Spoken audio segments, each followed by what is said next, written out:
Muito boa noite, estamos ao vivo agora.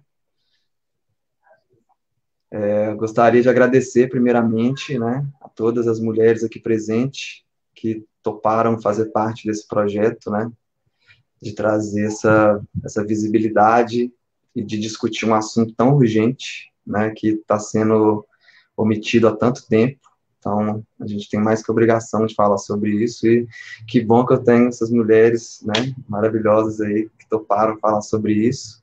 A gente está tendo uma coisa muito boa também, né, que é a tradução de Libras, a acessibilidade aqui para as pessoas que têm deficiência ou visual, né, desculpa, deficiência auditiva no caso, e para deficiência visual, a gente vai estar fazendo aqui uma autodescrição nesse começo, né, eu vou apresentar as meninas, cada um vai fazer uma autodescrição de si, e nós vamos prosseguir assim nessa dinâmica, né, vamos deixar duas pessoas na tela por vez, e vamos seguir. Meu nome é Breno, primeiramente, né? Breno Miranda. Eu sou pré-candidato a vereador na cidade de Ribeirão das Neves.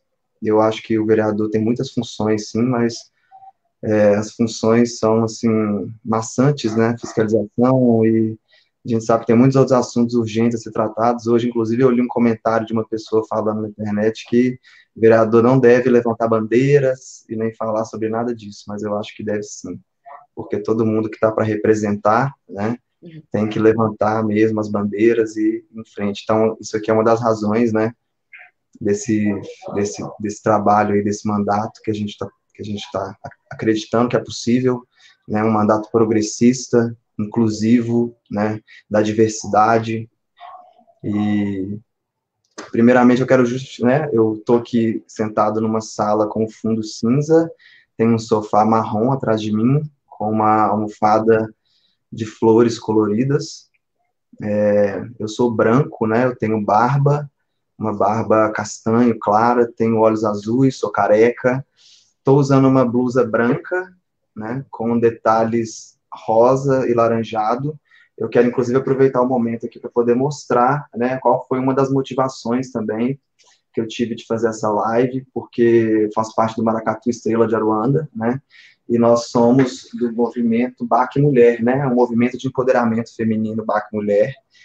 A Celina, inclusive, que está como nossa tradutora aqui, né? Tive o privilégio de conhecer ela também através desse movimento, que a mestra Joana encabeça, que é a única mestra de maracatu, de baque virado no Brasil, né?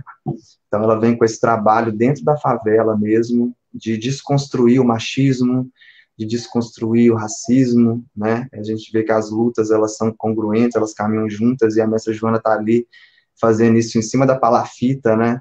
Então, assim, uma situação muito adversa, e falar sobre machismo dentro da favela é muito desafiador. A gente passou um mês lá, tive a oportunidade, né, de estar perto lá durante o carnaval e acompanhar esse trabalho de perto, dentro da comunidade do Bode mesmo, lá no bairro do Pina, e isso me motiva, sabe, a ser uma pessoa melhor, ser uma pessoa branca melhor, que não comete erros estruturais, né, é muito importante a gente falar que são erros estruturais, que ninguém tem culpa, mas a gente tem a obrigação de estudar sobre e saber, né, sobre o que a gente está falando. Então, eu quero primeiramente falar que eu estou aqui hoje para aprender com vocês, quero que vocês se entreguem mesmo, de coração, fala tudo que está aí para a gente, porque é isso que dá força para a gente seguir junto, né? Então, eu vou passar aqui na ordem que está na tela agora, eu vou passar a palavra para a Luísa, para ela fazer a autodescrição dela, e aproveita, Luísa, apresenta também você como profissional, né?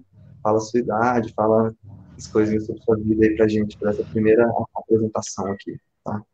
Seu microfone está aí, você pode tirar ele ou eu tenho que tirar aqui? Tirei aqui. Oi, gente. Tudo bem? Meu nome é Luísa Machado. Eu estou no meu quarto, tenho um fundo branco com uns livros em cima de mim, coloridos. Estou vestindo uma blusa vermelha com a personagem de um filme dizendo Nós Podemos. Eu sou uma mulher negra, gorda, do cabelo cacheado. Meu cabelo não é crespo, ele é cacheado. E estou usando um óculos com um brinco grande. Eu tenho 26 anos, sou professora de dança 2. que é danças que a gente dança junto, né? Então eu tenho foco aí no forró, no samba e no zouk. Acabei de formar em pedagogia, então sou pedagoga. E aí o meu foco nessas duas áreas, assim, tanto na dança quanto na pedagogia, é trabalhar esse corpo negro, esse corpo à margem, né? Que a gente aprende que esse lugar não é nosso, tanto na academia quanto na dança, que foi muito embranquiçada, assim, né? Ela foi higienizada. E aí tô nesse processo de entender como a dança é muito mais preta, muito mais. Pode ser muito mais inclusiva do que ela é hoje. E na pedagogia, trabalhar uma educação decolonial, né? Que a gente não aprenda esses processos de ensino através da colonização, através desse eurocentrismo, né? E aí é isso. Muito obrigada pelo convite. Axé, Luísa, gratidão. Vamos passar a palavra agora para a Natália, que está logo em seguida aqui. Tirar o microfone. Oi, gente. Todo mundo tá me ouvindo direitinho? Meu nome é Natália. Antes tem que passar, né? Como que tá? Eu sou negra, gorda. Meu cabelo é curto, crespo. Eu estou com um brinco comprido. Estou com um vestido florido, né? Várias cores, florido. Estou no quarto da minha filha. O fundo, a parede do quarto é um verde escuro e tem um relógio bem acima de mim. Eu sou moradora, né, de Ribeirão das Neves. Tem, se eu não me engano, 21 a 22 anos que eu moro aqui. Eu tenho 35 anos, né? Sou mãe da Maria Eduarda, mãe do Benjamin. Sou conselheira das mulheres aqui na cidade de Ribeirão das Neves, né, no Conselho das Mulheres. Sou secretária de um partido político, né, PT, acho que não faz mal falar. Pode falar. Sou militante, não vou falar de qual área, não, porque tudo que é para poder beneficiar a minoria, eu estou ali militando, né? Eu acho que nós que fazemos parte da minoria, a gente tem que sempre pegar na mão do outro mesmo e não soltar, né? A gente está sempre lutando por melhorias, lutando por igualdade, lutando para que os nossos filhos, né, eles venham ter um país, um mundo melhor do que aquele que nós estamos vivendo, né? Eu sou formada em gestão de recursos humanos e, por falta de oportunidade, ainda não trabalhei nessa área, né? Mas já tem 5 anos que eu sou formada nessa área. E aí eu trabalho com autoescola, né? Eu sou instrutora também de tanto de legislação quanto de direção. Agora, nesse momento de pandemia, estou desempregada, né? E também não tem com quem deixar os filhos, né? Que agora não tem escola, né, gente? Então ficou tudo difícil, né? E aí eu tô no lar mesmo, né? Que aí é um lugar onde não falta serviço, né? A gente não para. Todo tempo a gente está correndo. Agora mesmo, para vir para lá, eu estava aqui, correndo aqui, tentando ajeitar as coisas, menino puxando de um lado, menino falando do outro. Mas é assim, né? Nós somos mulheres guerreiras, né? E a vida da gente é assim, não para. É isso aí. Axé, Natália, gratidão. Lídia, fala para a gente agora, por favor. Oi, gente, boa noite, eu sou a Lídia. Primeiramente, eu gostaria de agradecer ao Breno pelo convite. É muito importante para mim estar aqui e poder falar sobre essas vivências. E eu tô num lugar com fundo branco, eu tô no meu quarto. Eu sou uma pessoa preta de pele clara, eu uso tranças e um brinco dourado. E a minha blusa é marrom. Sobre mim, eu tô cursando o terceiro ano do técnico integrado em administração. E Atualmente eu me engajei muito em causas raciais, principalmente. Eu faço parte do NEAB, que é o Núcleo de Estudos Afro-Brasileiros e Indígenas do meu campus, e estou estudando as relações raciais de todas as Massa, formas. massa demais. Agora vamos Acho que passar foi isso. para Sandra agora a palavra. Tá aí, Sandra? Tentando ligar o microfone. Isso.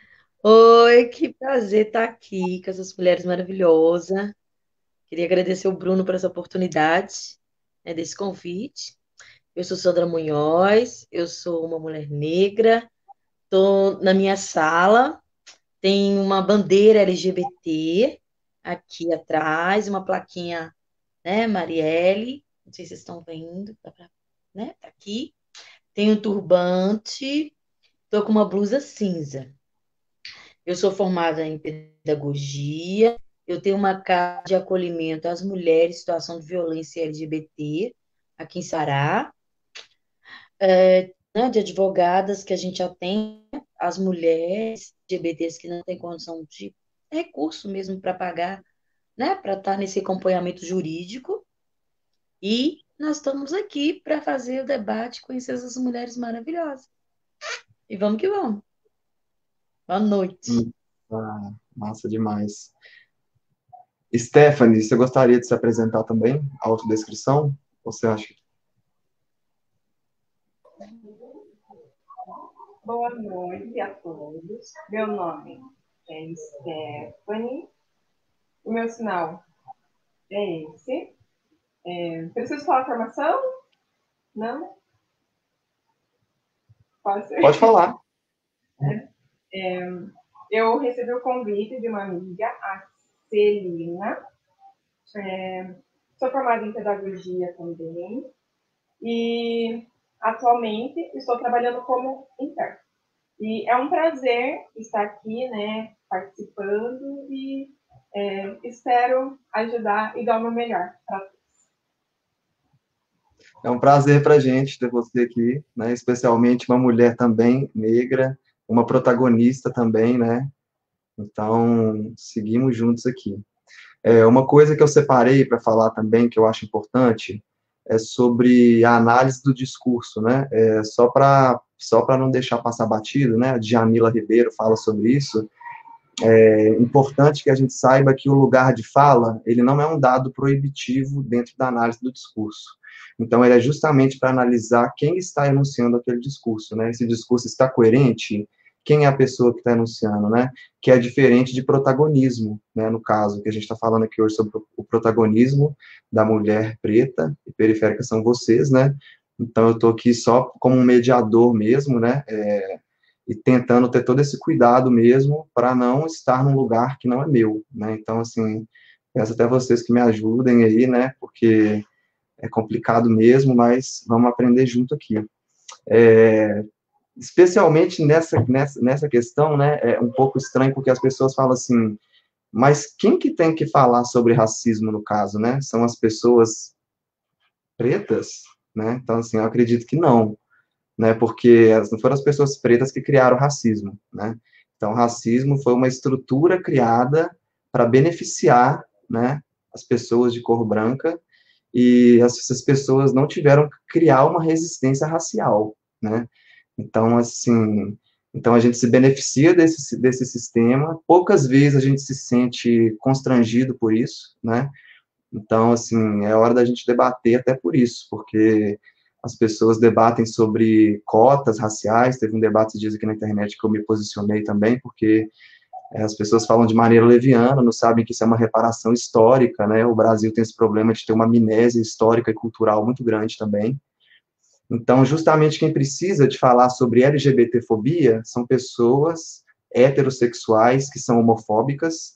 Quem precisa de falar sobre machismo são os homens, os machos escrotos, desculpa falar aqui, e quem precisa de falar sobre racismo são os brancos que inventaram o racismo, né? Então, assim, e a gente precisa de ouvir, na verdade, né? A gente precisa de dialogar sobre isso, mas a gente precisa ouvir de vocês.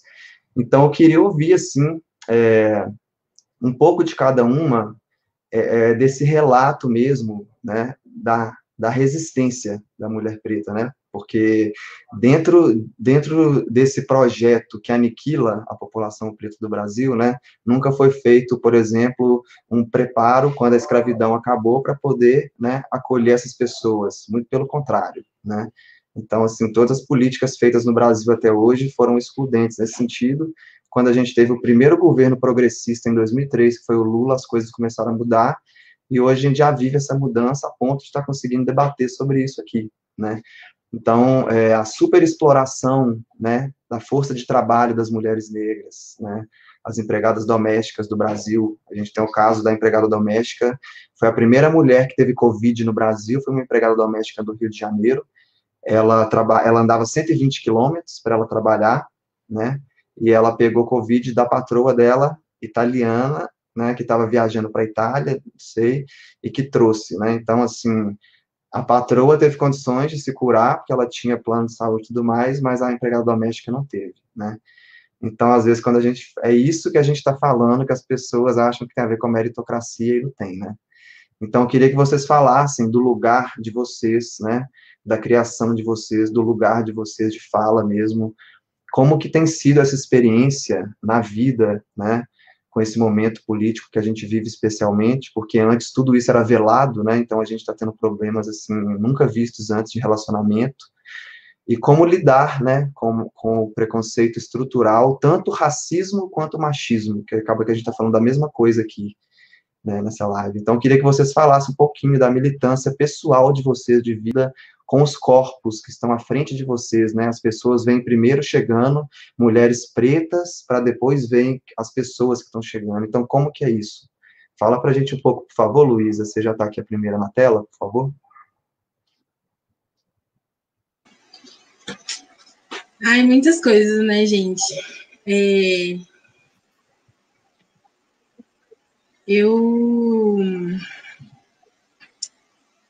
comecei a me entender como mulher negra, porque acho que isso é um ponto muito importante de falar, porque a gente não é ensinado, assim, pelo menos sobre esse lugar, assim, eu não fui, pelo menos, né? Não é uma coisa que...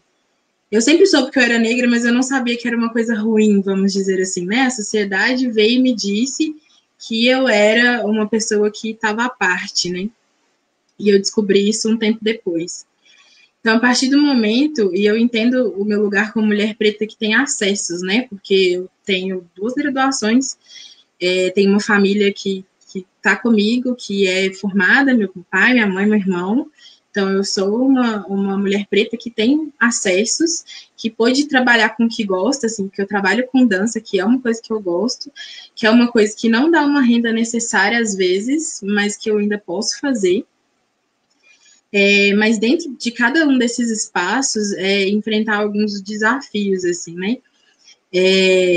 Além de mulher negra, eu sou gorda, né? Então tem muito rolê desde sempre da gordofobia, e esse lugar que a mulher gorda preta enfrenta, né? Que é esse lugar de estar sempre por trás, né? Normalmente é a mulher que vai estar na cozinha, enfim, porque por mais que eu dance, já vai fazer esse ano 11 anos que eu danço, e aí nunca ocupei lugares, por exemplo, de estar à frente de algo, né? Sempre por trás das organizações, sempre por trás de várias coisas. Não sou eu que vou ser convidada para poder dar várias aulas, e vai ser sempre esses modelos, esses lugares dessas pessoas que vão estar no foco. E aí, estar nesse lugar tem sido um estudo, assim, né? Para entender que esses desafios me fazem forte, né? Que me trazem fortalecimentos, que me dá força para lutar e ocupar os lugares que são meus por direito, como de qualquer outra pessoa. Não é porque eu sou preta, não é porque eu sou gorda que eu não posso estar nos lugares. E aí tem sido uma descoberta essas posições, assim, né? Já passei por várias coisas, inclusive nesse campo da pedagogia, nos estágios, de não ter as oportunidades, né, de ser sempre, de estar sempre, a Natália falou uma coisa muito legal, assim, de a gente dar a mão, né, para as pessoas que estão sempre à margem, né, sempre da minoria. eu já trabalhei em escola particular, onde tem pouquíssimas crianças pretas, e de ser considerada, tipo, mãe deles, porque eles tinham afeição a mim. Então, tipo assim, gente, esse foi o máximo do cúmulo do absurdo que eu já passei em alguns lugares, dessas pessoas não entenderem que eram crianças que precisavam ser olhadas de uma certa maneira, e ninguém olha para isso, né? A falsa democracia racial, eles são só mais crianças, mas são crianças que precisam entender suas origens, entender esse lugar não eurocêntrico, né? E aí, isso em todos os lugares, já trabalhei na periferia, perto da minha casa, onde eu tive que falar sobre colorismo e falar sobre a negritude no geral, porque as crianças não entendem esse lugar, elas dão como fadado o lugar que elas ocupam, e isso é muito triste, assim, de ver que a gente está criando essas pessoas para se manterem nesses lugares que somos mantidos constantemente. Então, eu confesso que a minha luta tem sido mais nos meus campos de trabalho, nesse lugar mais forte, assim, porque é onde eu percebi que eu posso fazer algo sobre. Porque sobre mim mesmo eu percebi, eu acabei deixando passar várias coisas, e são coisas que a gente não percebe até a gente ter consciência. E foi muito importante ter alguém para me falar sobre essa consciência desse lugar que eu ocupava dentro da sociedade. Estão falando aqui, gente, precisa trocar de intérprete, e aí eu vou parar de falar um pouco. Massa, Luísa. Gratidão pela fala. Vamos fazer a troca agora, Stephanie? Vou colocar a Celina. Até já.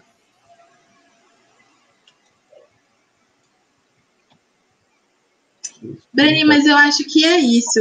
Se quiser passar para a próxima. Tá, agora eu vou passar para a Lídia. Vou adicionar a Lídia na tela e remover a Luísa. Lídia, eu quero aproveitar o que a Luísa estava falando, pegar um gancho.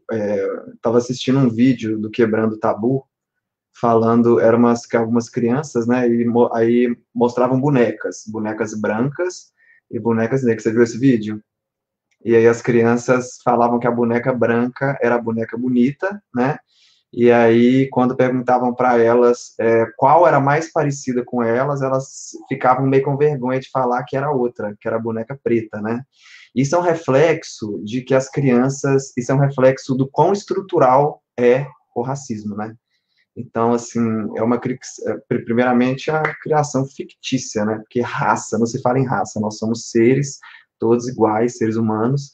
Então, você vê que até a nomenclatura já envolve a gente né, dentro de um padrão, assim, bem cruel. Como que você analisa tão jovem, né? Porque você é uma menina vanguardista, para mim, revolucionária. Queria falar que eu conheci a Lídia, né, através de uma matéria que ela ganhou um prêmio de economia lá no IFMG, mas o que me chamou a atenção não foi o prêmio de economia, porque depois que eu fui conversar com ela, de tudo, o prêmio de economia foi, assim, a coisa mais simples que eu vi ela fazer, em vista, né, da humanidade que ela já tem desenvolvida e a forma tão madura que ela já fala sobre os assuntos relacionados à cor dela, a experiência social dela como pessoa preta, como um corpo preto nessa era louca que a gente vive. E eu queria que você falasse um pouco para a gente da sua militância, né? Com seu Instagram, seu grupo sobre negritudes, com suas amigas, né? Sobre os estudos étnicos, né? Que você também faz. Conta um pouquinho para a gente e como que isso impacta na sua vida, no seu cotidiano, na sua força, né? Eu vou pegar um ganchinho sobre o que a Luísa estava falando, da importância que ela vê de explicar para crianças e para pessoas mais jovens sobre o colorismo e sobre questões de raça em geral. Como eu sou uma pessoa preta de pele clara, por muito tempo eu não me identificava enquanto preta e eu me definia como uma pessoa parda, porque eu não entendi essa dimensão ainda, mas quando eu entrei no ensino médio, eu tive professoras que me mostraram esse caminho, sabe? De entender e de me acolher para mostrar que eu era uma pessoa preta e que eu tinha um lugar. Porque eu sempre senti que o pardo era esse não lugar de apagamento. Então, mesmo que eu sofresse várias opressões por conta do racismo, eu não percebia porque eu não me considerava uma pessoa preta. E aí a minha militância ela foi se fundamentando no ensino médio, ela continua se fundamentando. E tem fatores muito importantes para mim que é conseguir que pessoas, assim como eu, que não tinham informação, que elas consigam essa informação. Então, por isso que eu crio esses grupos e eu trabalho em grupos com os meus amigos e também com as pessoas da minha escola para a gente formar, justamente se aquilombar, que é conseguir levar as pessoas cada vez mais para que elas entendam a raça delas, que elas se sintam acolhidas, porque eu acho que a parte mais importante disso tudo é você ter um lugar para poder contar suas dores e com pessoas que vão te entender. Então, eu acho que isso é uma das coisas mais importantes para mim. E como eu estou no ensino médio, eu ainda não tive, né, tempo para fazer muitas coisas ainda. Mas eu sinto, uma coisa que eu sempre falo é que quando uma pessoa preta, a gente vai para algum lugar, a gente já está levantando uma bandeira. Então, quando eu conquisto alguma coisa, como foi o prêmio de economia, e recentemente eu também passei para o Parlamento Jovem Brasileiro, que basicamente eu vou ser deputada jovem e vou representar Minas Gerais na Câmara com mais 8 pessoas. Quando eu passo por essas coisas, eu sinto que eu tô levando a minha raça junto comigo, sabe? Essa questão do ser negro e alcançar lugares que são simbolicamente negados pra gente. Porque eu sei da importância da minha presença como uma pessoa preta em locais elitizados. E mesmo que eu seja uma das únicas pessoas pretas lá, eu entendo como isso transforma para as pessoas, sabe? Quando eu vejo pessoas pretas em locais importantes, eu sinto que eu consigo alcançar isso. E é o que está presente na minha vida o tempo todo, né? Porque a gente não para de lutar contra o racismo, a gente está o tempo todo tendo que arranjar forças para conseguir lutar. E uma coisa que é muito importante para mim é não deixar isso só em um local concentrado. Por exemplo, eu tô na escola e as pessoas lá discutem sobre o racismo. Mas eu quero que isso chegue em vários locais. Eu quero que isso chegue na minha mãe, por exemplo, que é uma pessoa que ela não tá na minha escola, mas eu quero que isso chegue nela porque ela é uma pessoa preta e eu acho super importante, sabe? De justamente dispersar esse conteúdo para que mais pessoas consigam compreender essas opressões e que a gente se levante por meio da leitura, por meio de grupos de estudo. O Mulheridades, que é o grupo que o Breno mencionou, foi um coletivo que eu criei com mais 2 amigas, onde a gente fala sobre questões de raça e de gênero. Então, a gente fala sobre essas vivências do que é ser mulher preta no Instagram. E também tem o NEAB, que eu já citei anteriormente, que é o Núcleo de Estudos Afro-Brasileiro e Indígena. Inclusive, a gente tem uma página.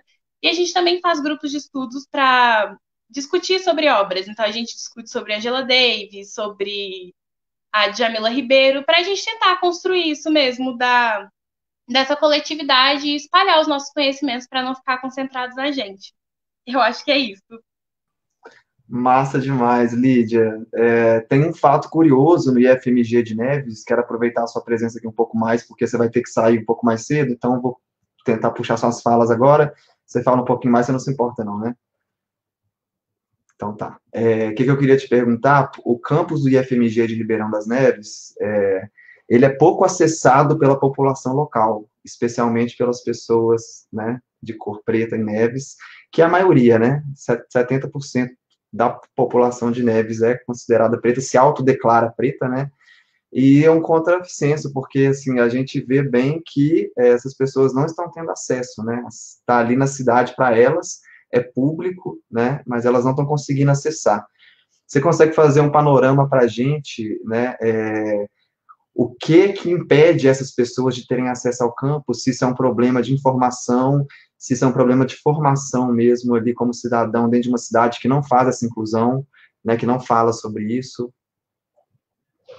Fala um pouco para a gente o que você acha, assim, disso, e se existem, eu conheço o Vitor, né, ele tem um grupo com algumas amigas também, ele é secundarista na FMG, e o grupo deles fala justamente sobre como fazer a inclusão, né, porque por 70% das pessoas que estudam hoje no IFMG são de fora, são de outra cidade, né, então não está sendo acessado pelos próprios cidadãos da cidade.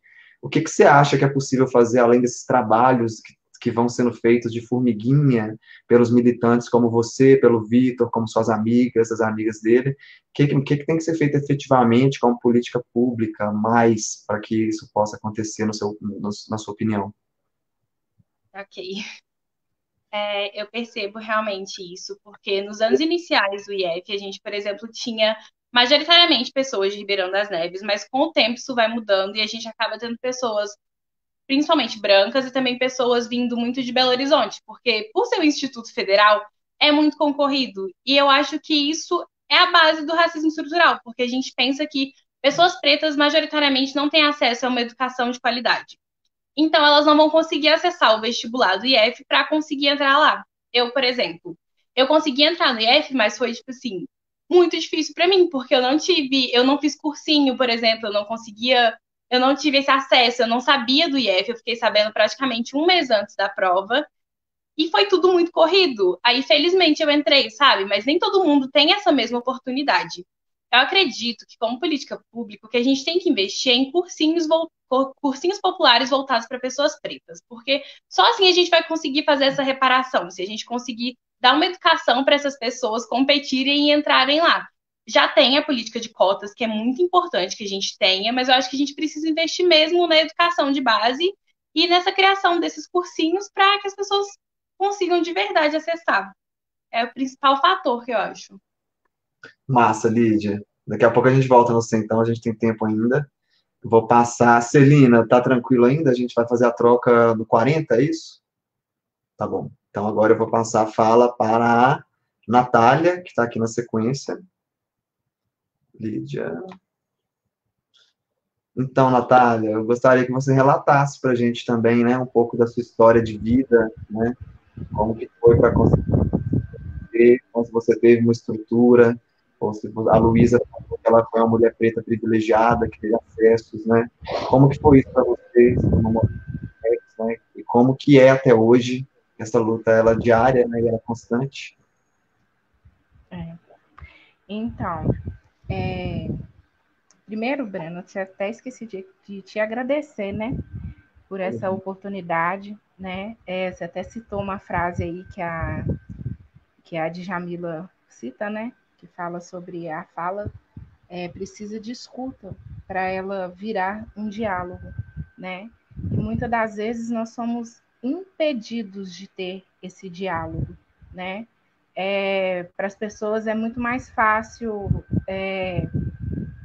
falar que é mimimi, né, do que sentir a dor do outro, saber aquilo que ofende o outro e tentar mudar, né? Então, você, por ser branco, né, tá aí nos dando essa oportunidade de fala, estar dialogando com a gente, assim, né, que outros se espelhem em vocês, tá? E o que acontece? Eu acho que a mudança, né? Porque eu acredito muito na mudança, né? Que o racismo, né? O protagonismo do negro, principalmente da mulher, ele só vai ser mudado através das pessoas que estão vindo agora, né? Igual a Lídia, né? Essa mocinha que falou aí agora. Estou assim admirada com ela, né? Com o empenho dela, até mesmo com a oportunidade que ela está tendo de buscar isso, né? Que a gente sabe que nem todos os jovens têm essa mesma oportunidade, né? Então, assim, eu fui criar, eu não posso falar que eu não tive oportunidades na minha vida. Na verdade, eu tive oportunidades, mas sempre assim, o negro tem até um certo limite, sabe? Então a gente foi criado com aquela coisa tipo assim, se falou, deixa para lá, né? Se te barrou aqui, deixa para lá, sabe? E é uma coisa que hoje, estando aí na militância, eu vejo que não é assim, né? Nós temos direitos e nós temos que correr atrás desses direitos. Eles têm que ser impostos, né? A gente tem o direito de correr atrás e fazer com que esses direitos venham a acontecer. Então, é o que eu tenho passado para os meus filhos, né? A minha menina também, ela é igual a essa mocinha, a Lígia, ela tem a pele mais clara, né? E ela também se questionava muito, falava comigo por que o cabelo dela não cresce para baixo, por que na escola os meninos ficavam apelidando ela de certos apelidos que incomodavam ela. E aí eu, né, como adquiri um pouco mais desse conhecimento aí, dessa luta, eu sempre falei com ela, né, não, você é negra, né? Até a briga aqui do pardo, né? Eu falo, não existe, né? A pessoa, ela tem que se declarar que ela é negra, né? Eu entendo que quando a pessoa fala do pardo, ela tenta sair um pouquinho, sabe? Ainda existe uma certa barreira que impede ela de se assumir negra, né? E isso vem dessa violência que a gente sofre todos os dias em todos os locais, né? Há pouco tempo agora eu vivi assim uma experiência que é até assim interessante, porque quando a mulher branca ela impõe certos tipos de coisa, a sociedade vê ela como a inteligente, como a mulher que, né, tá ali, que ela sabe os direitos dela. Mas quando é uma negra que impõe certos tipos de coisa, eles veem a gente como uma barraqueira, eles veem a gente como querendo ser superior a eles, e ser superior a eles é algo que incomoda, né? Então, há pouco tempo atrás, eu vivia uma certa situação assim, né, de que viravam para mim, falavam que eu queria aparecer, falava comigo que eu era a guerreira, mas com um certo, sabe, assim, lá, ela gosta de ficar lutando pelas causas. Chegou a estrela vermelha, falavam comigo dessa forma, né? Porque eu falava, isso está certo, isso está errado, vocês não podem fazer isso com a gente, né? Porque onde eu trabalhava era eu e mais outra menina negra, né? E essa menina, ela passou a lutar pelos direitos dela depois que ela me conheceu. Então, isso foi uma coisa que incomodou e muito, né? Os dois patrões que eram brancos, né?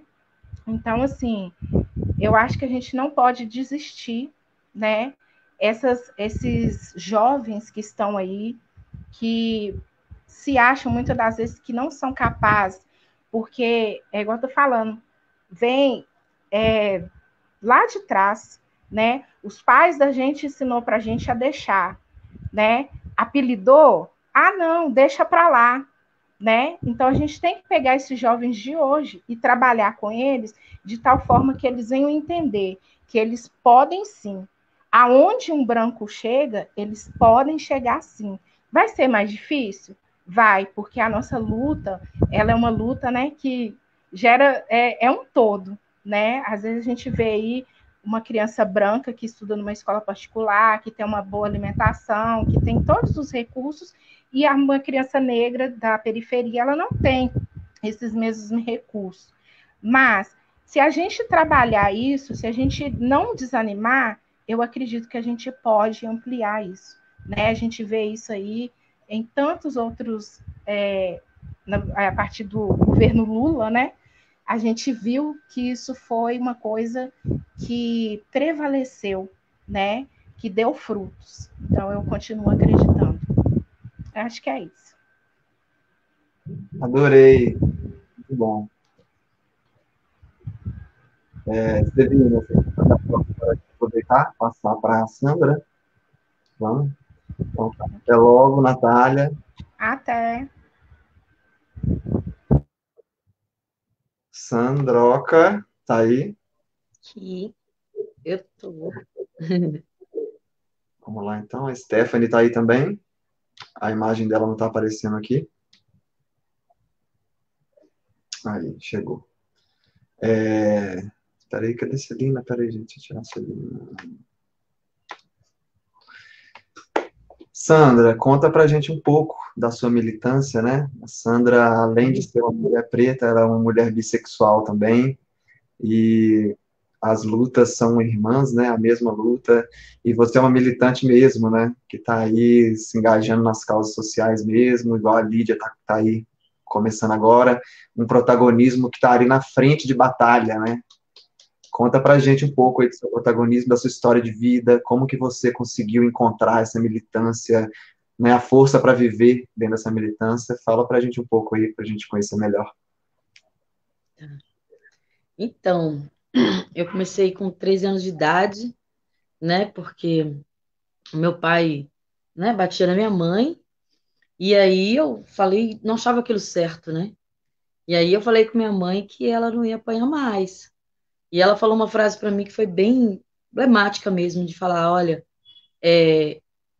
por mim, você não pode fazer mais nada, porque eu já tenho muito tempo que eu apanho seu pai escondido. Então, eu quero que você vire um monstro para salvar as mulheres. Eu quero que você, assim, se dedica mesmo, né? Então, eu comecei, né, com 13 anos de idade, não parei mais, eu era jogadora de futebol, porque, na verdade, é isso, né? Eu fui uma menina que, na verdade, a gente, que é mulher preta, né, sabe o que é, todos os dias, né, acordar com esse racismo, né? Para nós é todos os dias, não tem um dia que você fala assim, ai, hoje eu não vou passar, é todos os dias que a gente passa, né? Então, eu fui uma menina que, na verdade, não fui como as outras meninas, né? Porque eu sei também que eu tive uma menina, fui, né, de privilégio mesmo, né? Estudei na melhor escola de Belo Horizonte, né? A minha mãe sempre me construiu, né? De falar com a gente, de olhar no espelho e falar, quem que você tá vendo? Ah, eu, Sandra, ela não, rainha. Então, minha mãe tinha essa coisa, né, de falar, e ela viu que eu, né, das filhas delas, eu que era mais pra frente, né? Então, assim, não, se diz, né? Então, essa daí vai, né? Porque as outras não quis entrar, e nem meus outros irmãos. Então, aí, ela viu em mim toda essa força, e eu comecei. E aí fui estudar nas melhores coisas, e o importante é isso, né? Você, quando tem uma família que te apoia, até para nós que é LGBT, as coisas ficam fáceis, né? Porque a violência ela começa dentro de casa, né? Então, para mim, né, minha mãe falava comigo: o que que você quer fazer? Aí eu falava: mãe, quero estudar no Senai, fazer mecânica e jogar bola. E minha mãe: então tá, estuda e vai pro Senai e vai jogar bola. Então, assim, eu não tive aquela proibição com todas as meninas, né, da minha idade, né, tinha. Eu era uma menina livre, sempre fui uma menina livre. E o ser livre também é caro para nós, mulher negra. É muito caro. E aí eu comecei a militância, aí fui ficar no Alto Veracruz, porque estava começando um processo de, né, depois de muito tempo, com o negócio de entregar casas populares para as pessoas. E aí eu me interessei quando eu vi uma palestra na escola falando sobre isso. Fui para o Alto Veracruz sozinha, atrás dessas pessoas. Encontrei com a Dona Valdete, que era do grupo de meninos Sinhá, e falei com ela assim: estou aqui para colocar meus serviços à disposição da senhora. Então eu sempre fui uma menina comunicativa, então isso abriu também muitas portas para mim, né? Então, rapidamente, quando eu vi, eu já estava coordenando as coisas, tudo aquelas casas todas populares, que todo sábado a gente fazia reunião, e aí a minha militância começou assim também, o empoderamento, né? Porque quem estava na frente dessas casas, né, desses empreendimentos, são mulheres, e são mulheres negras, né, que estão na frente disso tudo. Antigamente, a gente tinha todo o processo que era, né, quem conseguia esses empreendimentos eram os homens. Na conferência das cidades que a gente consegue, né, ter uma reunião com a presidenta Dilma e falar, não, tem o seguinte, o empreendimento tem que ser entregado para as mulheres. Então, se foi uma vitória muito grande, né, a gente fazer uma reunião dessa e falar que o empreendimento tem que ser entregue para as mulheres, e assim vai, outras coisas, né. Eu coordenei, né, no Ministério da Saúde, né, a questão da saúde da população LGBT, né, o plano nacional nosso, né, de como falar dessa saúde LGBT, viajei para o Brasil inteiro, né, então, assim, minha militância é isso, né, e né, eu sempre coordenei casas LGBTs em situação de violência, porque é uma criação que eu tive, que minha mãe sempre falou isso, ó, quando você vê alguém na rua, não tem nada, não tem, ajuda, leva lá para casa, então, assim, é uma criação. Então, a gente sempre teve casas LGBTs, sempre acolheu mulheres, e minha mãe, quando eu fui para Bahia, porque na verdade eu estava nesse processo, perdi um filho, fui passar uns dias na Bahia e nunca mais voltei, né? Fiquei por lá, né, 10 anos, e aí montei uma casa lá e o bom era isso. Eu era uma mulher negra que tinha estrutura para fazer, né? Eu não era aquela menina que ficava, eu vou esperar com o governo, né? Isso também te incomoda, né? Que você é uma mulher negra e tem os mesmos recursos que uma pessoa branca tem. Então, isso incomodava muitas pessoas, e incomoda até hoje, né? Que eu tenho uma casa LGBT aqui que eu voltei, eu estava fora do Brasil, que eu fui estudar, fui morar com uma companheira, e depois volto e a mesma coisa, entende? Então, isso incomoda, né? Então, assim, eu sou uma menina grossa, sem educação, né? Eu sou rigorosa nas coisas. Rigorosa por quê? E louca, né? Porque o pessoal também chama a gente de doida. Porque, na verdade, quando você está na frente das coisas, você é uma mulher negra, né? Porque eu já abri a porta da minha casa com aquilo, né? Eu vim conversar com a patroa da sua casa tá aí, eu.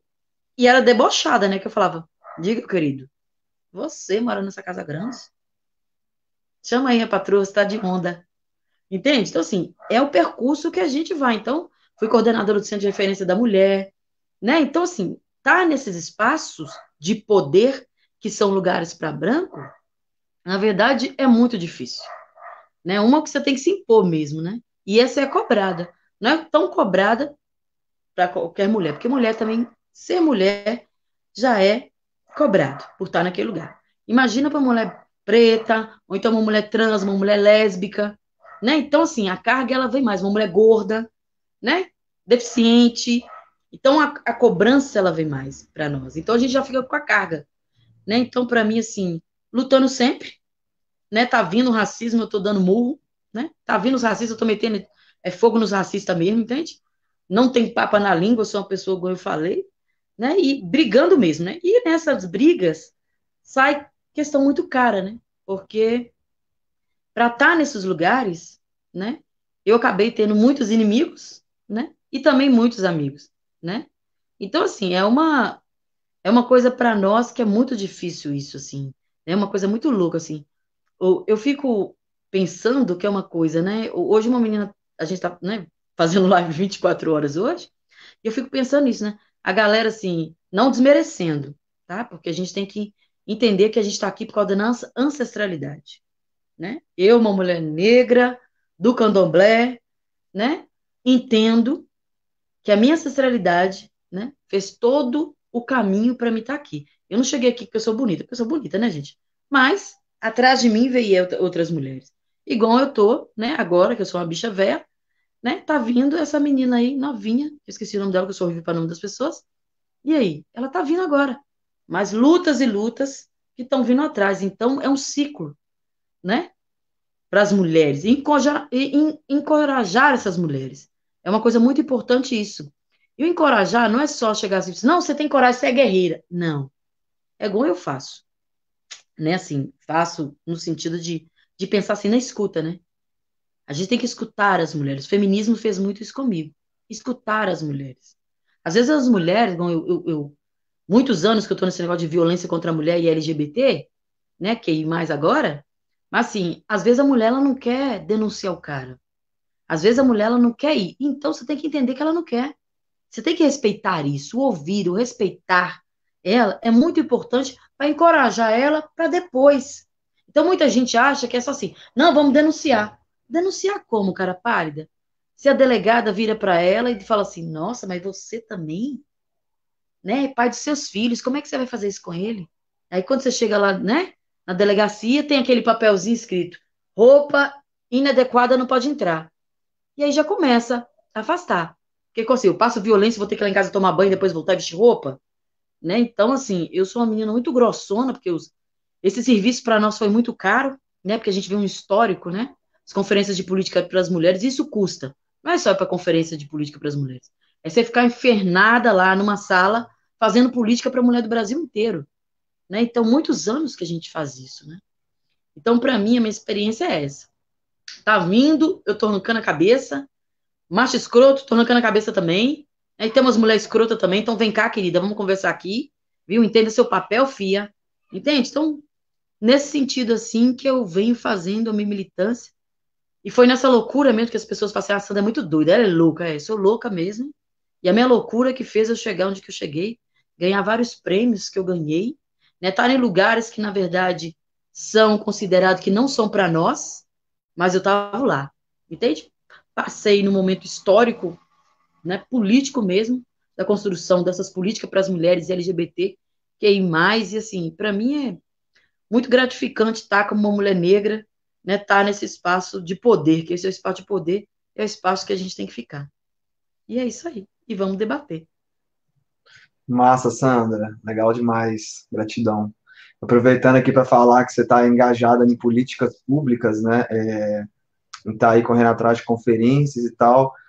O Brasil sempre foi um país muito lento para transformações sociais, né? Isso que a gente falou aqui agora há pouco, que o Brasil foi construído com base na cultura do estupro, né? Com aquele pretexto de miscigenação e tudo isso, assim, até hoje as coisas são arrastadas, né? Tanto que, por exemplo, a única lei que existe hoje, né? que é para a defesa das mulheres, é a Lei Maria da Penha, né? E essa lei, por exemplo, ela é fruto de uma sanção internacional.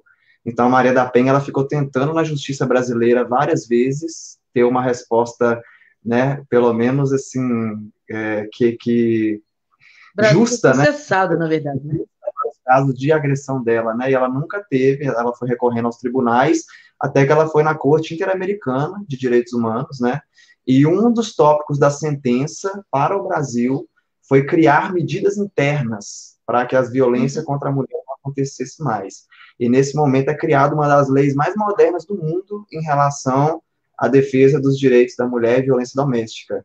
Porém, uma lei maravilhosa no papel, né? Porque, infelizmente, igual a Sandra falou, são várias coisas que estão aí na prática, né? Das burocracias que impedem que essas leis tenham eficácia mesmo e funcionem da forma como elas foram feitas para funcionar, né? Eu, particularmente, tenho muito interesse pela cultura negra, por tudo, assim. Eu sou da Umbanda, sou do Santo Daime, né? Estou nesse estudo aí da minha ancestralidade. Eu toco tambor mesmo, amo maracatu, sabe? Assim, isso me move, eu me arrepio, sabe? Eu sinto a minha essência, né? Por mais que eu seja branco, eu sinto que aqui dentro tem um sangue também correndo, preto, entendeu? E, assim, isso me faz muito feliz, sobretudo, sabe? Eu sempre tive interesse por, por personalidades negras, mulheres especialmente, sempre tive esse fascínio.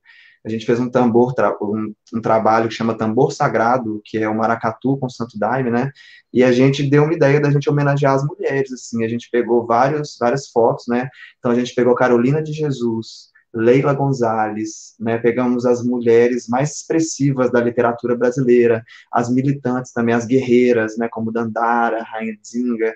Então, tipo assim, e aí, a Chica da Silva é muito forte também, sabe? Nosso meio, eu tenho 2 livros dela que eu li, e eu queria só fazer uma consideração aqui, gente, como que a mulher negra, ela é protagonista no Brasil desde sempre, desde ali da época da colonização, porque você vai ver os dados, né, que a moça traz no livro, a escritora, esqueci o nome dela, é um artigo científico, o livro sobre a Chica da Silva, né, daquela época do Brasil colônia do século XVIII, da região de Diamantina. As mulheres, né, por exemplo, lá nessa vila lá que chamava, esqueci o nome da vila lá de Diamantina, as mulheres, elas eram as donas das casas que tinham naquela vila, né? Então, assim, dificilmente você via um escravo que conseguia comprar a própria liberdade e ter uma casa.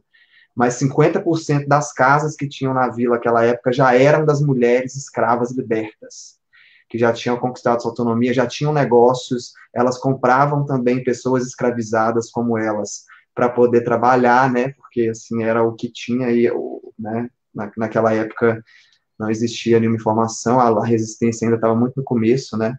Então, a gente vê que isso já vem de lá de trás, a força, né? A força de liderar um lar, de ser responsável por colocar as coisas em casa, né? E, assim, eu queria saber, assim, né? Vou chamar a Luísa aqui de novo agora, para a gente voltar. Vou chamar aqui, porque eu acho que o processo de aprendizagem para gente que é branco, né? Em relação mesmo ao racismo, né? Acabar com isso, esse processo ele só vai estar completado quando, na verdade, não houver mais a opressão, entendeu? Quando não tiver mais essa opressão do racismo. Então, até lá, a gente tem uma missão, e eu acho que essa missão é muito longa, né? Uma caminhada muito longa. Então, a gente tem que se concentrar, né, em como fazer isso, né? Como que a gente vai sistematizar isso. Eu vi que uma forma, eu assisto muitos vídeos também, né? E uma das formas mais legais que tem é a Djamila Ribeiro, por exemplo, né? Ela é agora uma uma intelectual negra que está falando sobre esse tema super atual, né? Se tornou referência, mas como ela, já existiam várias outras mulheres na história, negras também, né? E que essas mulheres, a história delas foi apagada, tão somente pelo fato da cor da pele delas. Carolina de Jesus foi uma das escritoras mais expressivas da literatura brasileira. Os livros dela foram traduzidos para várias línguas, ela vendeu milhões de reais que não foram pagos para ela. Ela teve os filhos dela, ela era uma mulher muito já, assim, independente para a época dela, ela teve os filhos dela na favela, né, ali ela construiu a casa dela, ela mesma, né, na mão, ali no braço, E as pessoas, ela tinha que se mudando de favela, porque as pessoas, por exemplo, se sentiam invadidas pelas histórias dela, porque ela abordava as temáticas da vida cotidiana dela, como uma mulher preta, como uma mãe de 3 filhos solteira. Então, isso ofendia as pessoas do meio dela, as pessoas julgaram bosta nela já, né? Então, as próprias pessoas pretas ali da convivência, como que é, né? Eu vou trazer a fala para a Luísa aqui, além dessa parte da gente conseguir reverter esse racismo estrutural, né? Usando referências mesmo de autores negros, né? De referências intelectuais, pessoas negras que estão aí. A Lídia é uma futura representante, a Sandra já é, todos vocês que estão aqui, né? Já estão, assim, gritando esse protagonismo, então é muito bonito ver isso, né? E eu queria saber disso, assim, como que vocês acham, né? Que a gente pode trazer isso mais para perto, né? Trazer a cor negra mais para perto da gente, humanizar, né? Porque o que acontece é isso. Né? Esse processo do racismo, ele é cruel a ponto dele desumanizar as pessoas em função da cor, em função da orientação sexual, né? Em função de vários fatores. Fala para a gente um pouco, Lu, sobre isso. Seu microfone está cortado. E aí? Aqui está ok. Oi. Isso é muito forte, assim, e isso é em todas as áreas, né? Esse processo de embranquecimento que a gente passou. E aí é um estudo contínuo que a gente tem que fazer, e aí a primeira coisa que eu tenho falado, assim, nas lives que eu tenho feito, nos estudos que eu tenho participado, é trazer isso, assim, o que a gente está fazendo hoje, assim, essas mulheres com esse monte de trabalho incrível, de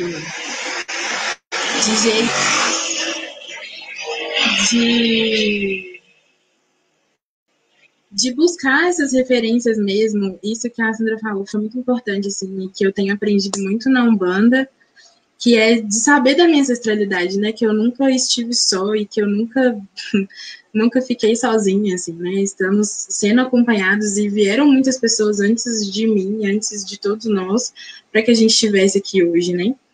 Então, é um processo que eu tenho feito de estudo mesmo, de buscar artigo e coisas bem acadêmicas, que é um problema, assim, desses meus últimos cursos, de entender que a nossa história, da história da negritude, é muito oral, né? Então, a escrita foi quem é detentora dessa escrita foram sempre as pessoas brancas. Então, elas apagaram todo esse poder, assim. E como ouvir dos nossos ancestrais, dos nossos avós, de tudo, desse lugar que a gente ocupa, que não é de pessoas escravas, sim, de pessoas que foram escravizadas, né? Eu achei por muito tempo que o negro era unicamente escravo, assim. Mas a gente veio de um lugar, né? A gente é descendente de um povo que é forte, que são reis, que foram resistência, que lutaram, que são presentes, né? Então, além de buscar esses autores, buscar como que a gente pode passar isso. As meninas falaram coisas que foram muito importantes de falar, que quem tá vindo, né? Quem vai vir, que é pra gente tem que passar isso para quem tá chegando, para quem vai lutar, para quem tá fazendo agora, de entender que a sua história é muito mais forte do que é contado, sabe? E essa história, ela existe, né? A gente precisa trazer ela perto da gente. Então, ela existe, ela tá aqui. A gente precisa mesmo colocar isso à vista, colocar isso à mostra, de aproveitar e de conseguir apagar aquilo que eles dizem, nos disseram, né? Que não tá certo, que tá errado, e que não podemos ocupar esses lugares, que não podemos estar presentes. Acho que foi a Natália que falou uma coisa muito importante, disse que a gente aprendeu a deixar para lá. Eu fui, com certeza, uma dessas pessoas que aprendeu a não ocupar esses lugares, tipo assim, não, ali não é para eu estar, então não vou fazer, mas é para estar, é para estar presente, é para estar na frente, porque a gente tem que abrir mais espaço, a gente já está aqui, já é uma oportunidade, né, um espaço que foi aberto, e aí eu pretendo abrir para mais pessoas e vir mais pessoas atrás de mim. E eu penso muito essa educação, e eu penso muito na educação através da dança, assim, que é um movimento do corpo, que nos foi privado, né? Que a dança foi um rolê demonizado, né? Que a gente tem isso na nossa história, nas nossas vivências. A cultura negra vivencia o seu estar, seu modo de ver o mundo através da arte, isso de vários jeitos. Então, a dança é um lugar que me trouxe para esse presente forte, esse presente que vem com essa ancestralidade. De entender, por exemplo, na Umbanda, nas religiões africanas, né, do Candomblé, que essa religião, essa dança nos conecta com quem já veio antes, nos conecta com o lado espiritual, nos conecta com a gente, que é muito presente, uma coisa que a gente foi apagado, né? A nossa identidade, isso de esquecer, de não nos contar de onde a gente veio, porque é muito importante a gente saber e passar isso para essas pessoas. A Lid falando que ela não se entendia como negra, e é uma coisa que eu vejo muito, principalmente nas escolas, assim, como essas crianças não se entendem, elas não se entendem como negras, porque, inclusive, passei uma situação, assim, de uma criança negra me chamar de negra e os alunos brancos falarem que ele estava me xingando, como se fosse uma coisa muito ruim. Então, de entender que, de ocupar esse lugar e falar que somos sim, e que não é motivo de vergonha, não é motivo de se esconder, e sim de força, porque esse lugar, igual o Breno falou no início, né, minha pele chega primeiro do que eu, assim, né, a visão chega primeiro do que eu, e é um lugar que é de força, não precisa estar escondida, e a gente precisa trazer isso de outros jeitos, né, cada uma aqui traz isso de um jeito, cada uma com seu movimento, isso é muito importante. E com a dança eu tenho tentado buscar e entender esses outros lugares que foram apagados, desse lugar que foi esquecido, porque não tá no escrito, né? Não tá no papel. Então é importante a gente entender que tem muito mais história aí que a gente não sabe, que não foi contada. E que cabe a gente, que tem esse conhecimento, chegar em mais lugares, igual a Lid falou. É isso. Massa demais, Luísa. Eu queria até passar aqui agora para a Lídia comentar, porque ela vai precisar sair 9h20, mas ela não está aqui. Aí quem está na ordem aqui é a Natália. Eu vou passar para a Natália comentar a fala da Luísa para a gente.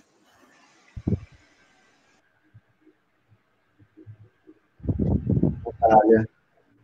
Então, gente, uma frase, né, de Jamila Ribeiro aí também, né, que está bombando aí, né, minha luta diária é para ser reconhecida como sujeito, impor minha existência numa sociedade que insiste em negá-la, né, e é o que a gente vive, né, é o tempo inteiro, igual, né, eu esqueci o nome também, sou péssima para gravar nome assim, mas ela falou que a todo tempo a gente vive essa coisa, né, que a sociedade tenta nos tirar do lugar que nos pertence, né? A partir da hora que que somos seres humanos, a partir da hora que somos sujeitos, né? Nós todos temos os mesmos direitos, né? E não é a cor da nossa pele que vai determinar se a gente pode mais ou se a gente pode menos, né? É simplesmente o fato de sermos humanos, né? Então, todos devemos ser vistos, igual o Breno falou aí várias vezes, né? Somos todos iguais, né? A partir da hora que a gente sabe que várias são as diferenças, né? Físicas, né? Mas todos nós somos iguais, né? Então, se um ocupa um lugar, por que o outro tem que ficar de fora por causa da cor da pele dele, né? E eu bato na mesma tecla de que a mudança ela só vai vir a partir da hora que a gente não soltar a mão do outro, a partir da hora que a gente não desistir, né? Nós temos que continuar na luta, nós temos que continuar mostrando, nós temos que continuar falando, ainda que os espaços de fala sejam poucos, ainda que não queiram nos ouvir, nós devemos falar, né? A gente tem que mostrar para eles que nós somos capazes, nós temos que mostrar para eles que as nossas diferenças, elas não estão, né, na cor da nossa pele, né? Gente, é uma coisa tão difícil, né? Ainda que a gente viva isso todos os dias, que a gente está ali, né, sempre lidando com essa situação, é uma coisa difícil de falar porque dói, né? Dói na nossa alma, né? É igual as meninas falaram que elas são aí das religiões de matrizes africanas, né?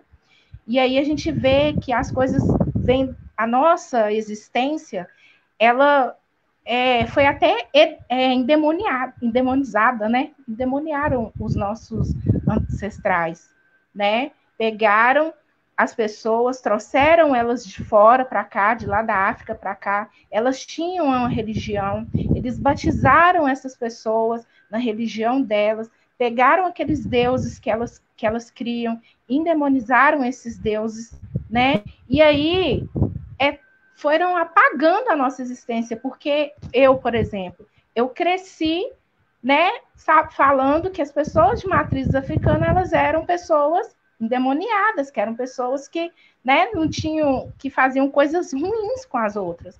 Mas aí, depois, né, quando a gente vai vivendo, convivendo com as pessoas, a gente começa a ver, né, a diferença, né, que ali não se trata de religião, se trata do ser, né? Se trata da própria pessoa. Cada um carrega dentro de si o bem e carrega o mal, e cada um que, né, faz aquilo que bem entende, né? Então, assim, a gente não pode julgar as pessoas por isso, né? Eu acho que nas escolas, sou super a favor de nas escolas estudarem, sabe, todas as religiões, né? Conhecer um pouco de todas as religiões e por especialistas daquela religião, para que não venham falar, trazer coisas erradas, né? Porque é sempre o preto é o pior, o preto é o negativo.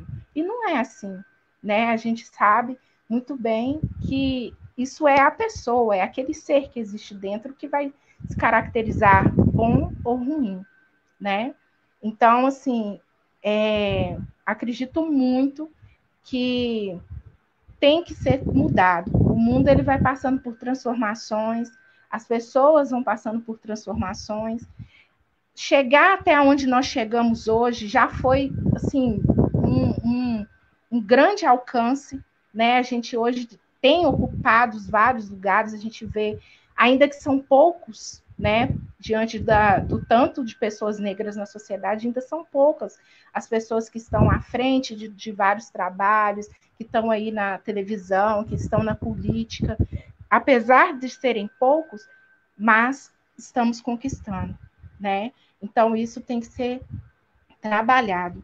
Outro dia, eu e meu esposo, a gente estava assistindo um documentário da vida do Mussum, né? E aí a gente até estava falando sobre isso, porque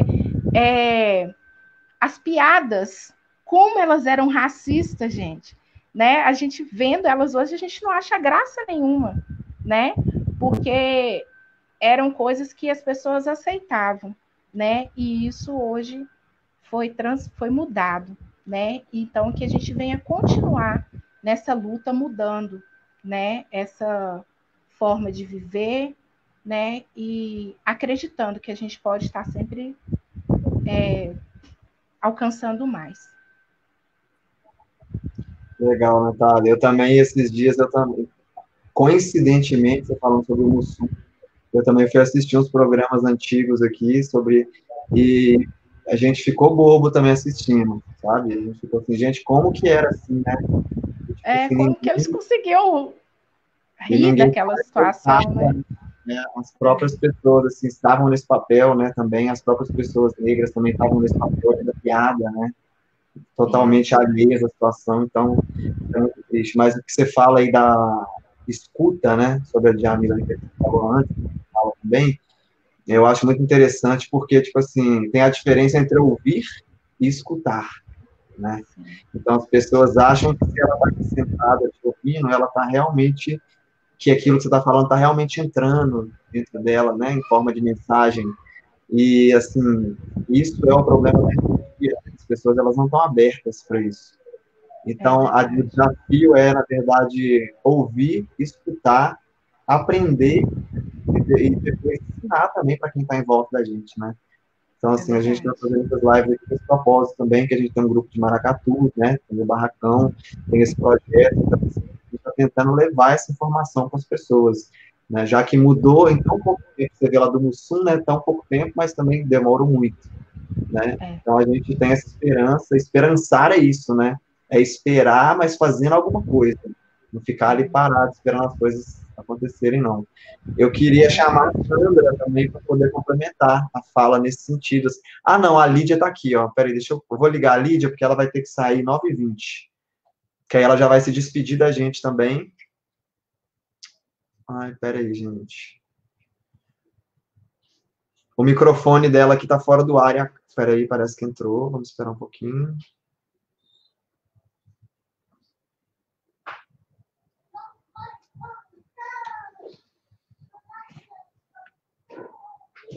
Lídia. Aí, deu.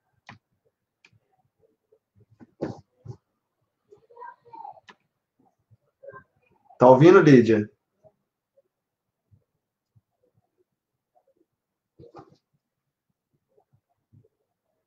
Tá ouvindo? Acho. Seu microfone tá fechado. Abre ele aí pra gente, por favor.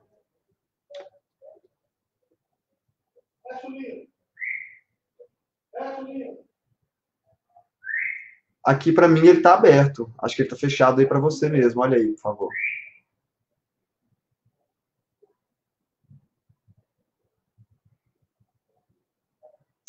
Vamos passar para Sandra, né, Sandra?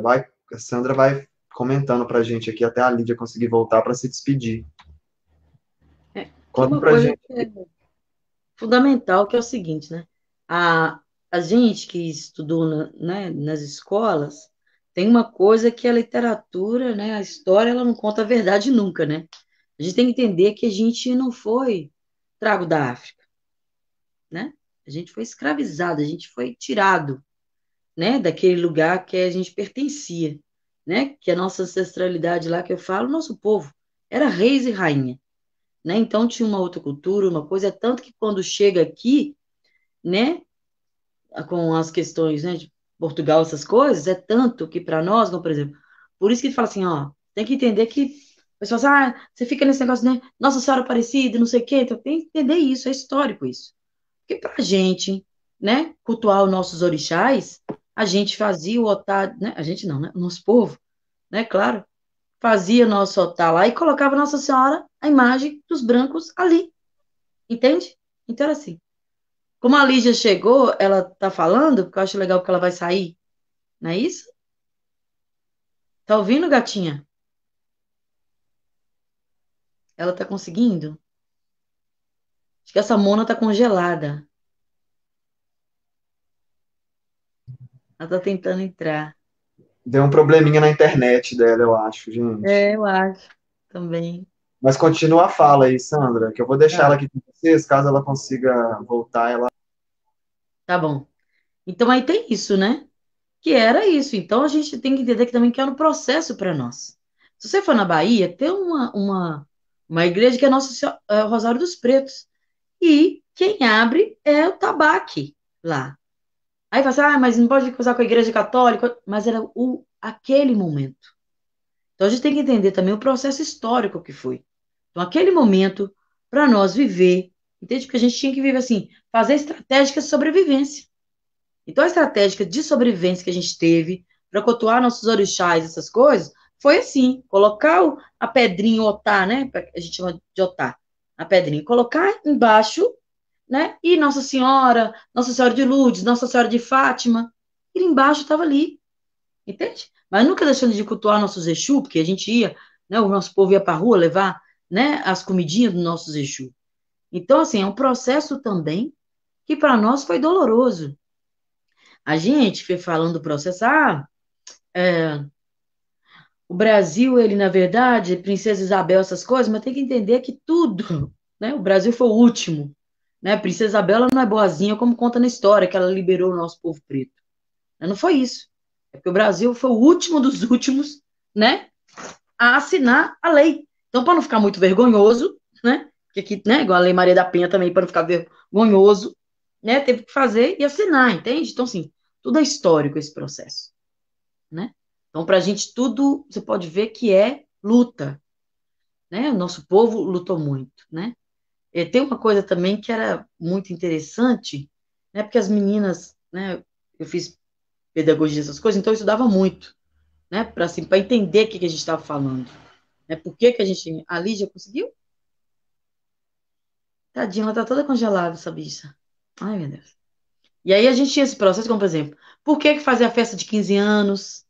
Né? Então, se ninguém sabe, por que fazia festa de 15 anos? Né? Fazia a festa de 15 anos para mostrar à sociedade, né, um pai pensou assim lá na época, como que eu vou mostrar para a sociedade que minha filha é virgem? Ela fazia como?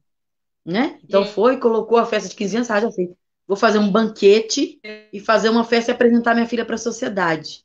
Né? Para as mulheres negras não tinha isso. Eu não tinha festa de sociedade. Né? Porque nós era estrupada dentro das senzalas, né? Os nossos, a questões de homens e mulheres, eles que falam, eu nasci negra com a pele mais clarinha. É, tudo isso. Porque foi acontecendo vários estrupos, né? Muitos estrupos, que as pessoas às vezes não, né, não falam que as mulheres sofreram, que nem todas as mulheres teve a oportunidade de, né, ser Chica da Silva, casar com um comendador, né?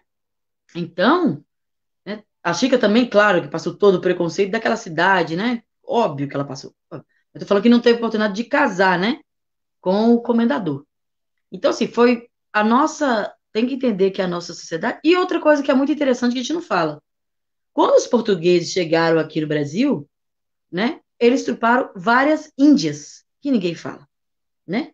Então, como, por exemplo, a gente teve muito índice, né, de suicídio para as mulheres indígenas, que ninguém fala também delas, né? Porque para elas não deitarem como os homens brancos, muitas pulavam do penhasco, entende? Então, assim, é uma crueldade muito grande para o nosso povo. Indígena, mulher negra, a gente não está aqui falando de várias mulheres, não estamos esquecendo de falar da mulher cigana, né?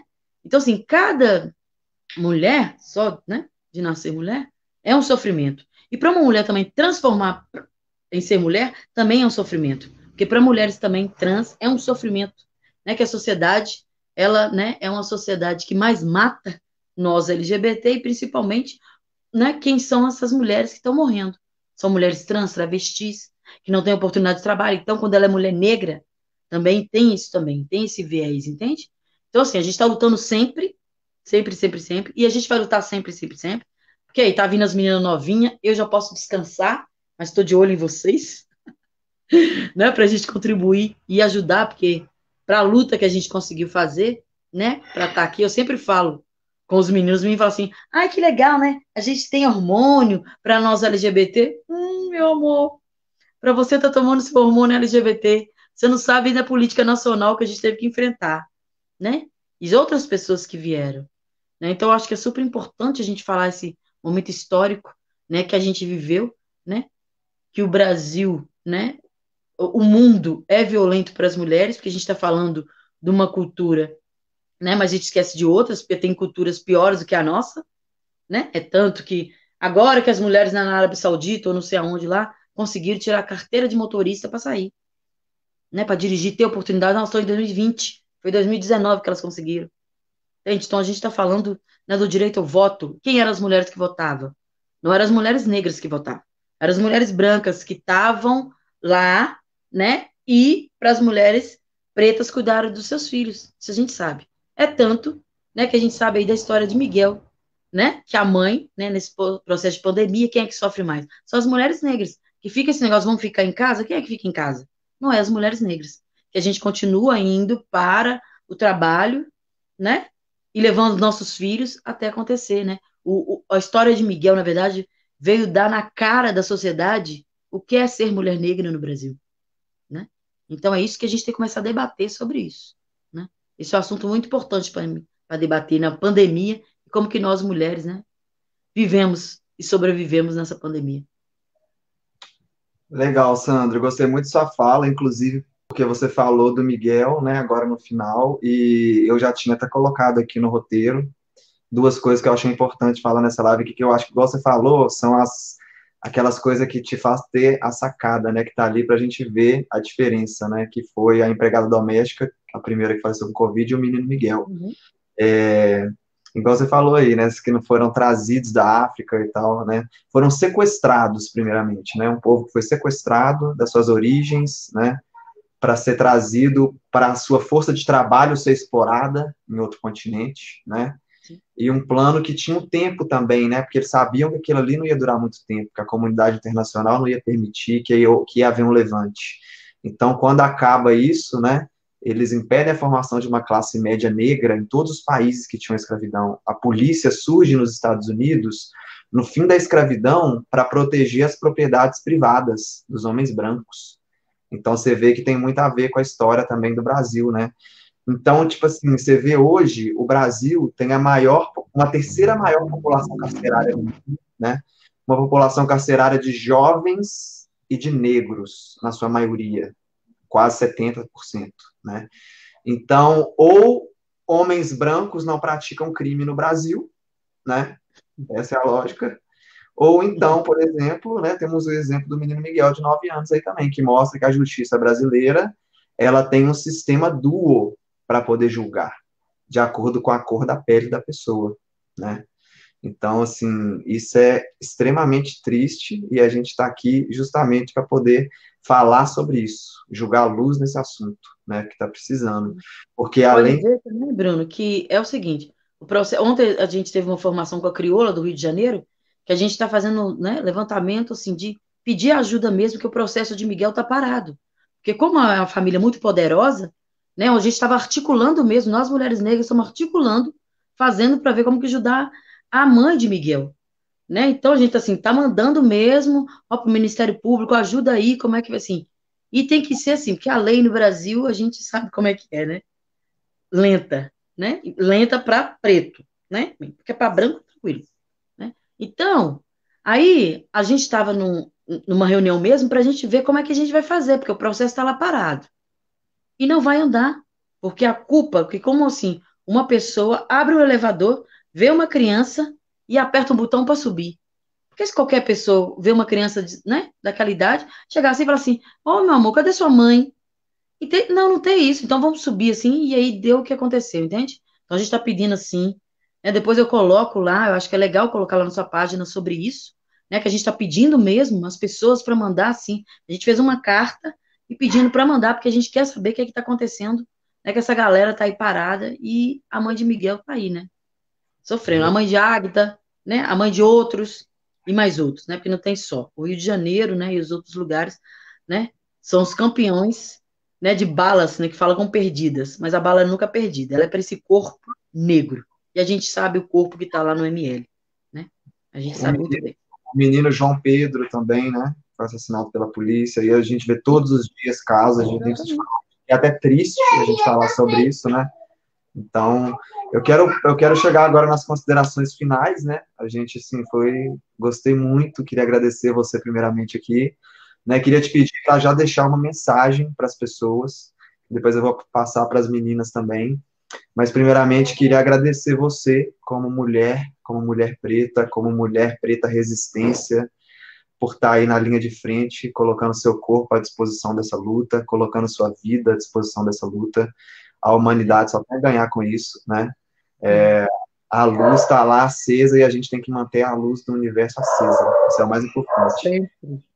Eu Então, quero agradecer, né, pra você gente. pela oportunidade de estar aqui conhecendo essas mulheres maravilhosas que eu não conhecia. Né? Primeiramente, agradecer a minha ancestralidade de ter me dado força para chegar até aqui. E falar que eu também sou do Batuque Mulher e a gente tá doida para batucar. Morrendo de saudade das minhas monas. Né? E é isso, luta. E que bom, meninas, que vocês estão aqui. Né? Eu, né, vou morrer porque sou um viado, né, Binha? E vocês sabem que eu viro purpurina.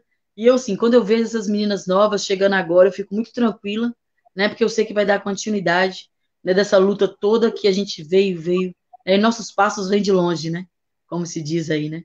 E ó, diagonal, como se diz Vilma Reis lá na Bahia, ensina nós, mulher sempre, ó, não tenha medo de falar, nós somos mesmo, meu bem. Viu? E vamos embora para frente. Muito obrigado pela oportunidade de estar aqui e conhecer vocês. Viu? Eu estou Acho que aqui, que vocês precisarem. Obrigado. gratidão, querida. Fica aí Amém. também, sai, fica aí também, não sai, porque no final a gente vai Não. colocar todo mundo igual começou de novo para a gente tirar um print, guardar de Ah, eu lembrança. adoro. A Lídia conseguiu entrar, gente, que maravilha. Ai, anda antes que ela sai, corre. Ai, meu Deus. Vamos lá. E aí, Lídia, deu certo agora?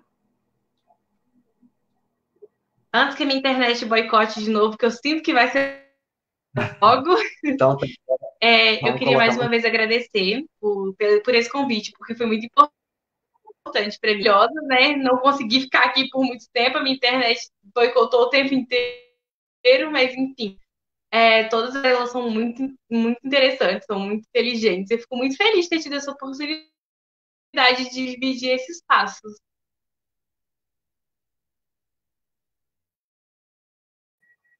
Valeu, Lídia, gratidão demais. Que pena que deu esse probleminha hoje aí, mas não vai faltar oportunidade, né? Eu acredito que você está aí na frente aí dessa luta. A gente vai te ver muito em Neves ainda. Espero te ver na política, espero te ver atuando mesmo, né? Você é maravilhosa e continuando essa militância aí que você tem muito a somar nessa luta e a crescer ainda. Gratidão por ser tão nova e tão especial já nessa luta aí. Axé. Agora vamos passar para a Luísa também, se despedir. Você já se despediu também? Essa consideração final?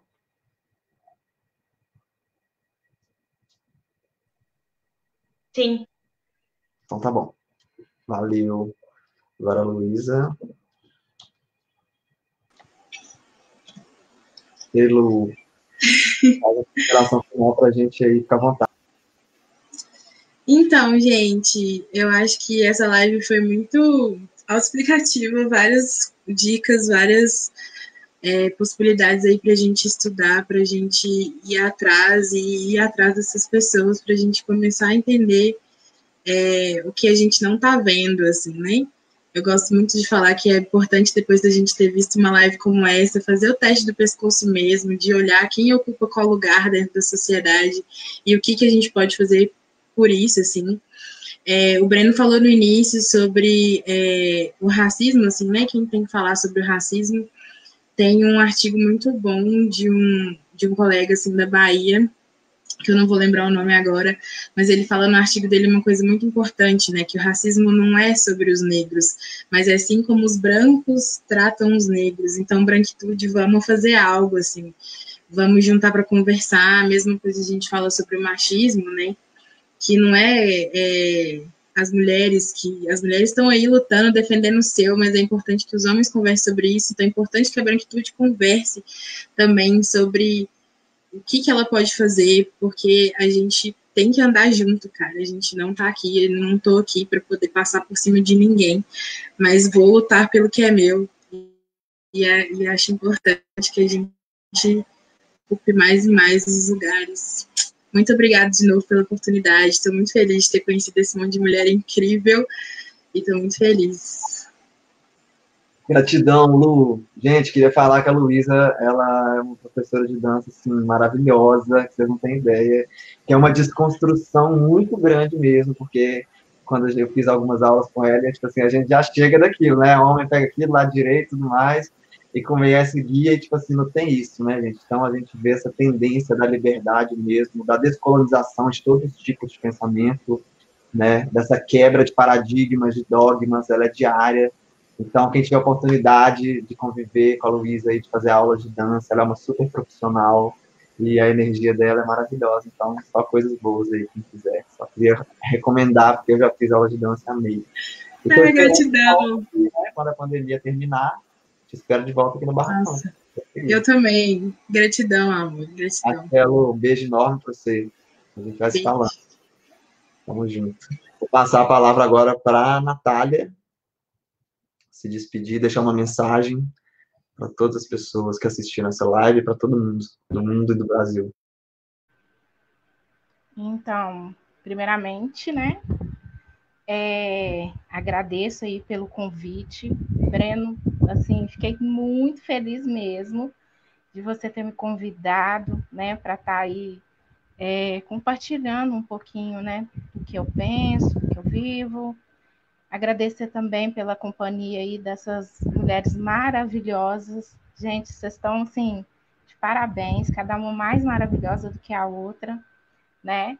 E que nós venhamos continuar na luta, que nós venhamos continuar ocupando os espaços que nós queremos estar, não que querem colocar a gente, né? Mas que nós queremos estar e vamos, né? Conquistar esses lugares aí.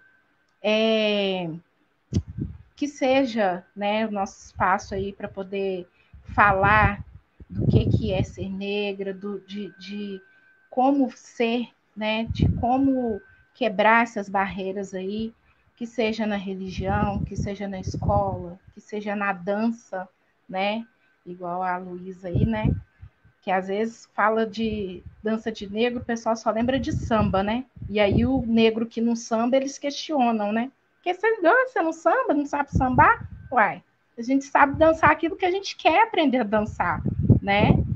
Então, que venha ser isso mesmo, né? Que nós não venhamos abaixar a cabeça, que nós venhamos sempre estar, né? Como diz eu esqueci o nome dela aí, que nós venhamos ser assim mesmo, né? A gente pode aquilo que a gente quer, né? E as pessoas que são brancas, né? Como o Breno falou, como a Luísa falou, que eles venham, né? Se conscientizar, né? De que eles não precisam de ter medo da gente. Eles não precisam de ter medo de competir com a gente. Eles não precisam ter medo de ocupar, né, o mesmo espaço que a gente, né? Não precisa de atravessar a rua, não precisa de levantar do banco do ônibus, nada disso. A gente só quer respeito, né?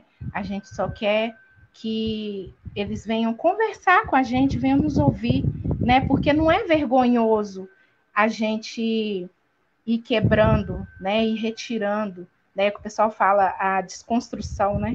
Não é vergonhoso a gente se desconstruir. Errado e vergonhoso é a gente permanecer, né? Ferindo as pessoas, violentando as pessoas por causa da cor da pele dela. E é isso aí. Muito obrigada.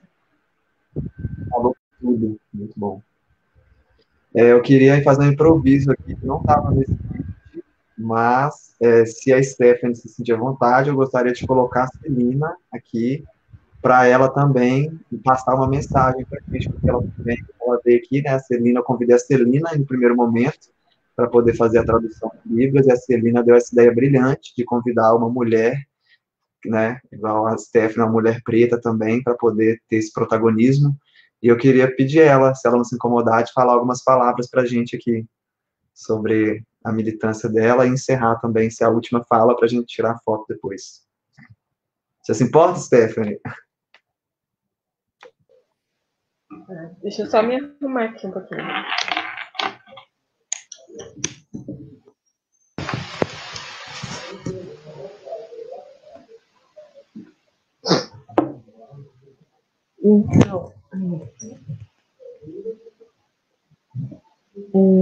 Então. Ai, fui pega de surpresa. Mas de tudo que eu ouvi, eu gostei bastante. Não vou dizer para vocês, assim, sendo bem sincera, né? Não vou dizer para vocês que eu estou bem porque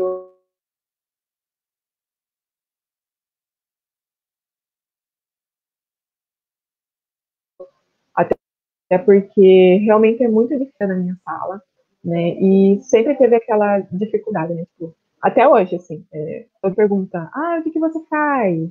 Eu falo, eu sou formada em pedagogia, isso aqui, ele fala, nossa, você faz. E é bem complicado, né? Eu gostei. Não, tá bom? Amiga, Stephanie? Oi? Ah, tá. É que travou a sua imagem, eu não consegui interpretar o começo da sua fala. Tá, vou começar de volta, então. Tá bom, obrigada. Então, como eu havia falado, quando eu comecei pedagogia, né, eu fui a única aluna negra da minha sala. Tive muitas dificuldades também, e não vou dizer para vocês que estou bem por dentro. Deveria, sim, porque é necessário, né? E eu vejo muito hoje, não tanto como antes, mas eu vejo muito hoje, as pessoas falando assim, nossa, você é formada, sabe? Não acredita que a gente, por ser negro, pode estar num lugar, né? Pode ser pedagoga, pode ser professora, né? Pode mandar, né? Pode ser a chefe da casa, né? E eu achei muito legal o que eu ouvi hoje. Realmente, como o Breno falou, são mulheres maravilhosas e eu estou muito admirada por cada uma. E eu agradeço o convite, né? Daqui para frente eu quero me aprofundar mais. Então, se alguém quiser meu contato, eu vou perguntar algumas coisas. Se alguém puder me passar algumas coisas para ler também, já quero. Tá? E é isso. Obrigada pelo convite, pela oportunidade. Ah, que legal. Achei, Stephanie, gratidão. Foi ótimo te ouvir também. E que bom, né, que assim a gente faz as coisas com uma intenção às vezes, mas isso aí tá aberto, né? Então, assim, que bom que você teve interesse, que isso despertou algo em você, e que bom que tem esse time maravilhoso aí para poder ajudar, né, com o que precisar. Vou colocar todas as meninas de volta aqui agora na tela, para a gente se despedir, dar um tchau geral. Gente, só gratidão mais uma vez, foi lindo. Assim, espero ver vocês muito ainda fazendo isso, né? Escolham fazer isso sempre na vida de vocês, sempre que tiver dúvida, escolham fazer, né? Nunca fiquem em dúvida. Então, assim, esse é o recado que eu tenho, dentro da minha humildade, que eu estou aprendendo para saber, né? Conhecer um pouco mais e ter um lugar de fala coerente, né? Não ser uma pessoa preconceituosa, não ser uma pessoa racista, e essa luta é diária. Eu estou aprendendo a ouvir a minha fala, né? A ouvir o que eu estou falando, a gente às vezes fala, então isso é muito importante, né? E só agradeço mesmo de coração a todas vocês, todo mundo que está aí assistindo, que gostou, né? E as meninas estão aí. Quem tiver interesse, né? A Luísa falou sobre um artigo e tal. Quem quiser colocar depois lá nos comentários do vídeo, né? Vocês podem usar aí para se comunicar, deixar alguma referência que vocês falaram. E é isso aí. Então, Stephanie, espero contar com você nas próximas. Também nós vamos fazer algumas lives sobre diversidade religiosa. Todas vão ser sobre temas assim, né? Eu queria, se você puder, dar essa força junto com a Celina e eu gostaria de te conhecer. Obrigado. Obrigado, Ana. Obrigado, Lídia, que não está aqui mais, que saiu. Obrigado, Natália. Obrigado, Luísa. Obrigado, Celina. Obrigado, Stephanie, mais uma vez. Um grande beijo para vocês. Vamos fazer um coraçãozinho para tirar um print? Ai, print de coraçãozinho. Tira aí, tia Sandra, um coraçãozinho. Com a mão só, pode. Aí, deu. Axé, gente. Gratidão mais uma vez, viu? Tudo de bom para vocês aí. E vou encerrar, né? Vou sair todo mundo junto. Não vou falar no final, não. Beijo! Beijo, tchau, obrigada. Tchau. Obrigada, tchau.